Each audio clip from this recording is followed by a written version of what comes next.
हे प्रिय मित्रों, माताओं, बहनों एवं बुजुर्गों, आप सबको करबद्ध कोटि कोटि प्रणाम। हे प्रिय मित्रों, पहले भी बहुत वीडियो मैंने बताया है आपसे कि रीढ़ थोड़ा सीधी रखें। जितना भी ज़्यादा रखोगे उसका लाभ भी आपको उतना ही ज़्यादा मिलेगा। जब भी दैनिक जीवन में जो भी कार्य करें, कोशिश करें संभव हो सके तो रीढ़ सीधी करके ही करें, और जब खाली समय हो तो संभव हो तो मौन ही रहें, इस शरीर से भी और मन से भी। अब आता है विषय। प्रिय मित्रों, मैंने बहुत से अपने मित्रगणों से, अनुजों से और बुजुर्गों से भी सुना है कि जो है धर्म कर्म की चर्चा हो, सत्संग हो या अच्छे जहाँ कोई इस तरह की ईश्वर के प्रति जो भी कार्य है उसमें मन ही नहीं लगता और फौरन उठ के चले जाते हैं।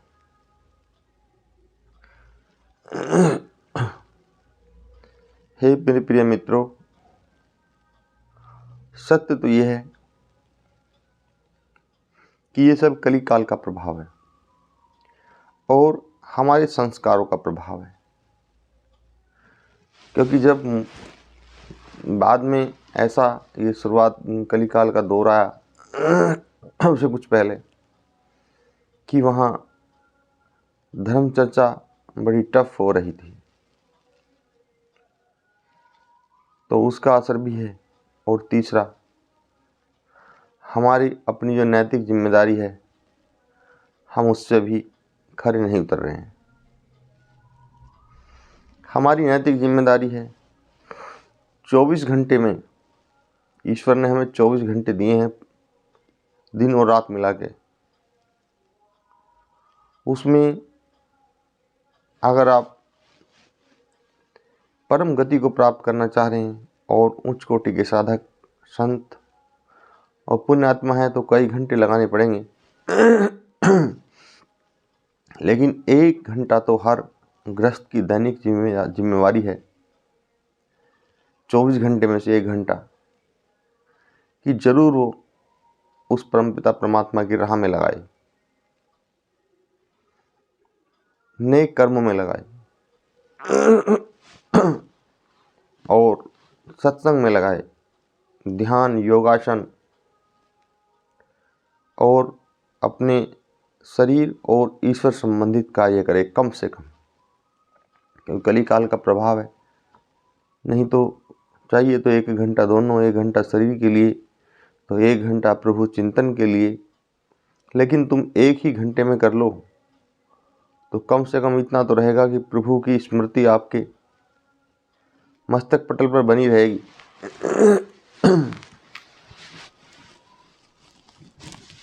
और जो है कुछ जब वो मस्तक पटल पर प्रभु की स्मृति बनी रहेगी तो दैनिक जीवन में भी कुछ गलत और सही का आपको आभास होता रहेगा।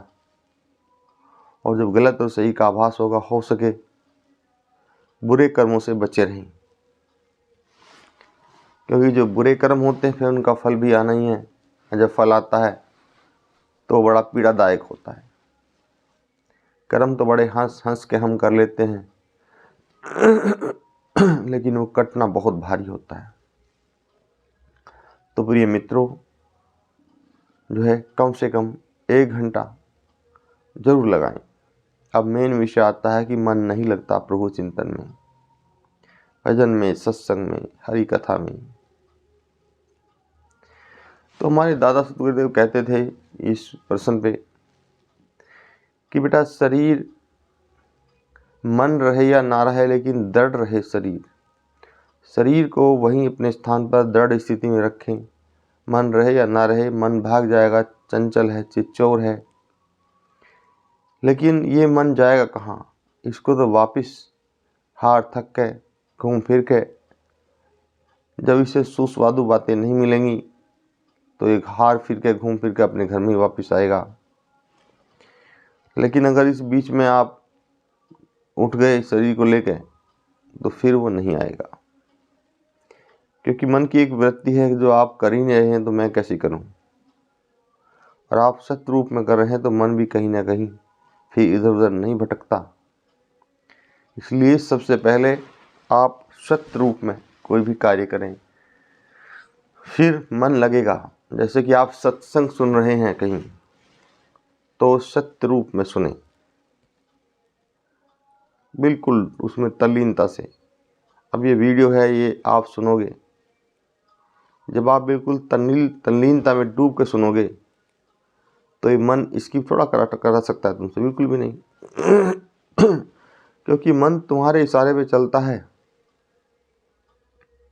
इसकी औकात नहीं है कि ये अलग भग जाए।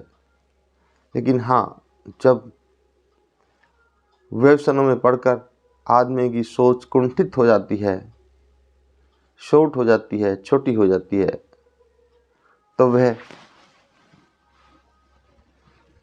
जो है ऐसे ऐसे कार्यों में ज़्यादा लगन हो जाती है उसकी,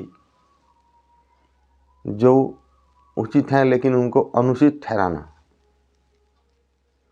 जब उसका खुद मन नहीं लगेगा तो औरों को बताएगा, कुछ नहीं रखा भगवान के नाम में, मत जाया करो, मत सुनो, जब तक ये करो तब तक तो बहुत काम कर लोगे। ऐसी ऐसी बहुत सी बातें जिनका मन कुंठित हो जाता है, लेकिन इनका दृढ़ संकल्प है, वे बैठ गए कि जब सत्संग खत्म होगा तभी उठना है हमें तो, और बड़े चाव से सुनते हैं। क्योंकि जब वे बैठ गए तो मजबूरी है, अब तो सुनना तो रो के सुनो या चाव से सुनो। चाव से सुनोगे तो उसका लाभ भी मिलेगा, रो के सुनो तो उसके रोते हुए लाभ मिलेंगे। फिर कहते हैं कि भाई बड़ी दिक्कत, हमने तो बहुत सत्संग ध्यान भजन प्रवर्तन किया, लेकिन जब उसका लाभ तो कोई हुआ ही नहीं। तो प्रिय मित्रों, कोई भी कार्य करो बड़ी तल्लीनता से करो, उसका परिणाम अगर उत्तम प्राप्त करना है आपको, बहुत ही ज़्यादा गहराई में उतर के करो, और हो सके तो वर्तमान में उसी जगह पर रहो, उसी कार्य से संबंधित रूपरेखा बनाओ और उसी पे कार्य करो। ये भी सफलता का राज है। एक समय में 10-10 विचार मन में ना घुसाओ, 10-10 विषयों पर कार्य ना करो, एक ही विषय पर कार्य करो, तो सफलता की गारंटी जो बढ़ जाती है ना, सफलता की गारंटी बढ़ जाती है। तो हाँ, रहा मन लगने वाली बात, प्रिय मित्रों, जब आप दृढ़ता के साथ बैठे रहोगे, मन चाहे 1000 पुरजोर कोशिश करे, तो फिर वहाँ पे जो आपके सद्गुरु महाराज हैं, कोई देव हैं या सिद्ध महापुरुष हैं, फिर जो भी वे वचन कहेंगे वे मजबूरन आपके अंदर चले गए, क्योंकि आप वहाँ थे तो आपने सुना। जब वे आपके अंदर चले गए तब तो बीज रूप में गए, लेकिन वृक्ष रूप में जरूर होगा। जब वे बड़े होंगे तो आपको फिर वो मन भी याद आएगा, वो समय भी याद आएगा। कुछ को तो तुरंत ही शुरू हो जाता है और वो अपना जो है नामदान लेके अपने प्रभु चिंतन में लग ही जाता है, लेकिन बहुत से ऐसे हैं जिनको बिल्कुल बहुत ही मन में डीएनए में एक एंटीपन है पहले से ही, तो वे बहुत जल्दी से प्रभु को एकांगीकार नहीं करते, प्रभु के सामने नतमस्तक नहीं होते, प्रभु की सत्ता स्वीकार नहीं करते हैं वे लोग, और ज़्यादा कर फिर एंटी रहना शुरू कर देते हैं।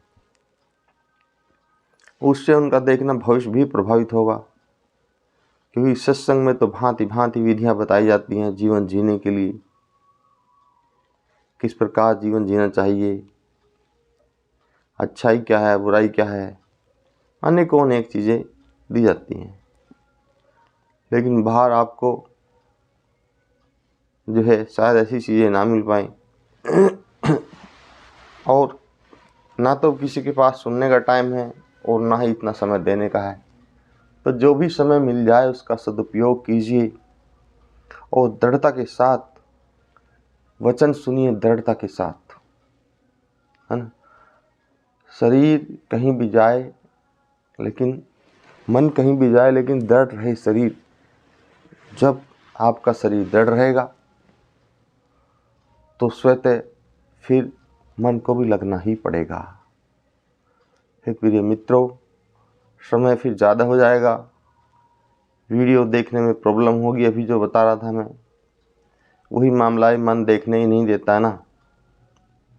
और ज़्यादातर आप सब मन के ही वशीभूत हो, लेकिन जिसने इसको पकड़ लिया वो तो फुल नहीं दो बार देखेगा, उसको रिपीट करेगा, उसके सार को पकड़ेगा भी और जीवन में धारण भी करेगा और उन्नति भी निश्चित होगी। लेकिन जिनका मन सुनने ही नहीं देता तो कट कट करके देखते रहते हैं, फिर क्या होगा। इसी के साथ ही मैं अपनी वाणी को विराम देता हूँ। करबद्ध प्रणाम।